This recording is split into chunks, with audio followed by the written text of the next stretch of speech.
Halo anak-anak, perkenalkan nama Ibu Niputu Ayu Junitasari.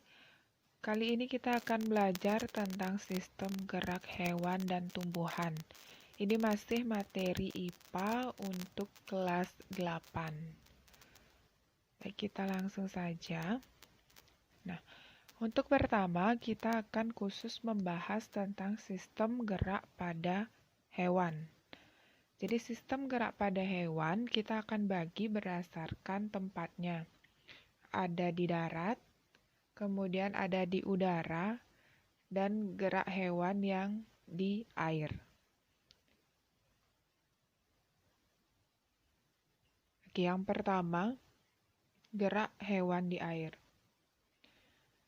Nah, hewan itu lebih sulit bergerak di air dibandingkan di udara, karena air memiliki kerapatan yang lebih besar dibandingkan di udara.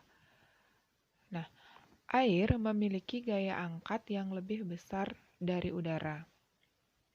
Dan tubuh hewan yang hidup di air memiliki massa jenis yang lebih kecil dari lingkungannya.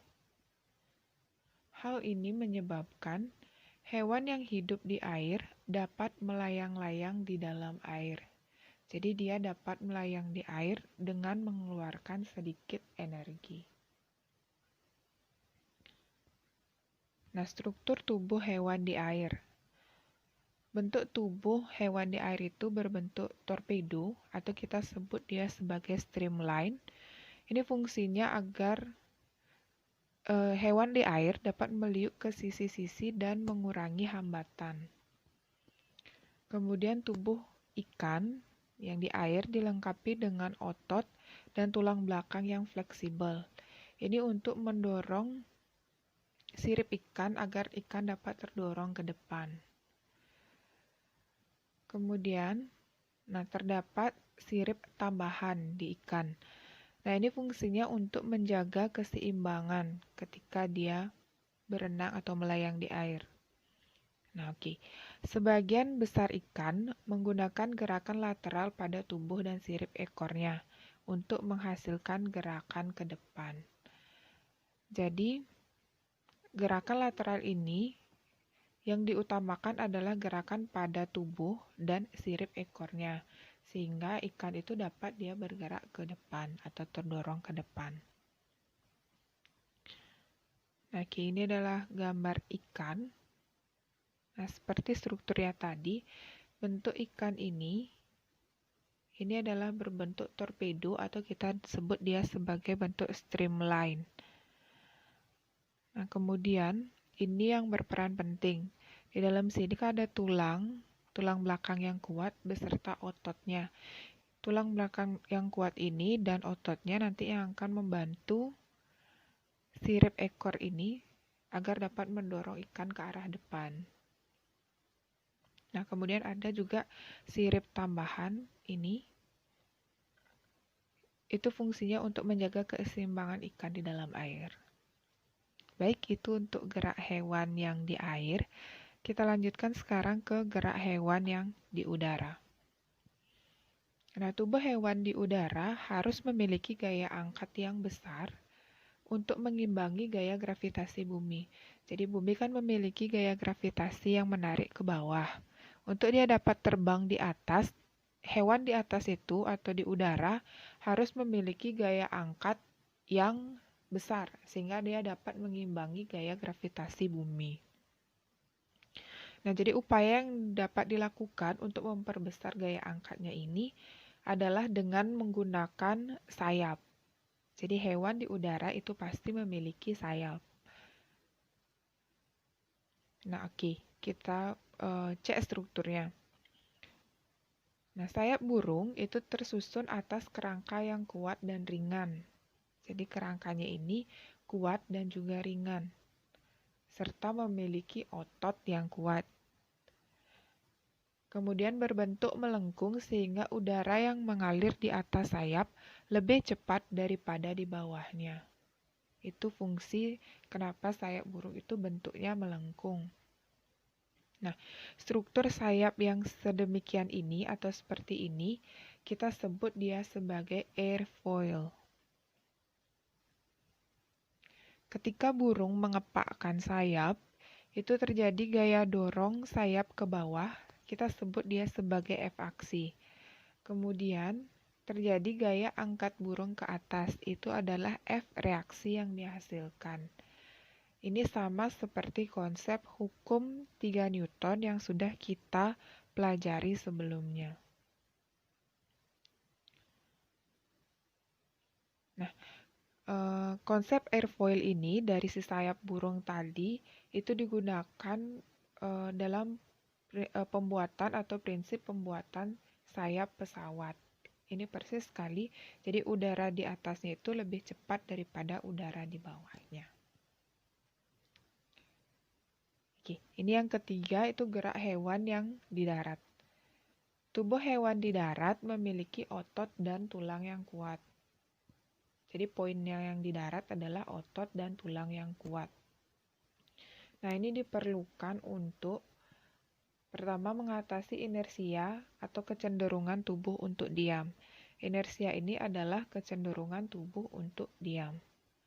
Kemudian, untuk menyimpan energi pegas atau elastisitas yang nantinya akan digunakan untuk melakukan aktivitas.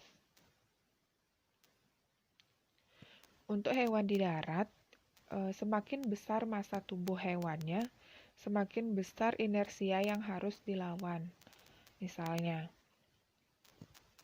gajah dengan harimau. Jadi gajah ini memiliki massa tubuh yang jauh lebih besar daripada harimau, sehingga gajah bergerak lebih lambat daripada harimau, karena dia harus melawan inersia tubuhnya yang juga sangat besar. Sedangkan harimau, dia inersia tubuhnya kecil, jadi dia akan lebih cepat atau lebih lincah bergerak dibandingkan dengan gajah. Nah, sekian konsep untuk sistem gerak pada hewan. Sekarang Ibu akan lanjutkan untuk sistem gerak pada tumbuhan. Nah, berdasarkan arah datangnya rangsangan, gerak tumbuhan itu kita bedakan menjadi 3. Ada namanya gerak endonom, yang kedua gerak higroskopis, dan yang ketiga adalah gerak esionom. Kita akan bahas ini satu persatu. Kita mulai dari gerak endonom. Gerak endonom itu adalah gerak yang terjadi akibat rangsangan yang berasal dari dalam sel atau tubuh tumbuhan. Jadi di sini sudah Ibu berikan clue-nya, atau Ibu sudah beri warna berbeda, warna merah di sini. Itu adalah clue yang harus kalian ingat atau kata kuncinya, gitu istilahnya. Nah, contoh dari gerak endonom itu adalah kloroplas yang bergerak berkeliling atau berotasi di dalam sel, yang kita sebut dia sebagai gerak siklosis. Titik-titik hijau ini yang Ibu tunjuk di gambar, ini adalah kloroplas. Dan panah-panah merah ini menunjukkan arah geraknya kloroplas di dalam sel. Dia berkeliling atau berotasi. Nah, gerakan ini yang kita sebut dia sebagai gerak endonom. Oke. Nah, yang kedua, ada namanya gerak higroskopis. Gerak higroskopis adalah gerak yang terjadi karena adanya perubahan kadar air di dalam sel secara tidak merata. Jadi hidro itu mirip artinya dengan air. Jadi gerak higroskopis itu dipengaruhi karena adanya perubahan kadar air. Itu kata kuncinya. Nah, contohnya itu adalah gerakan membukanya buah polong-polongan. Ini contohnya Ibu ambil dari buku paket IPA. Contohnya adalah buah polong yang membuka. Gambar yang A ini kacang kedelai. Ibu ambil satu aja yang kacang kedelai. Jadi ketika kadar airnya banyak, kacang kedelainya ini tertutup.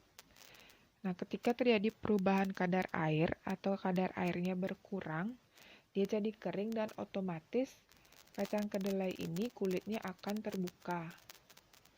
Nah, itu salah satu contoh dari gerak higroskopis. Yang B ini juga sama, itu buah cangkring. Kemudian yang C ini adalah buah biduri. Itu sama. Sama konsepnya seperti kacang kedelai yang tadi.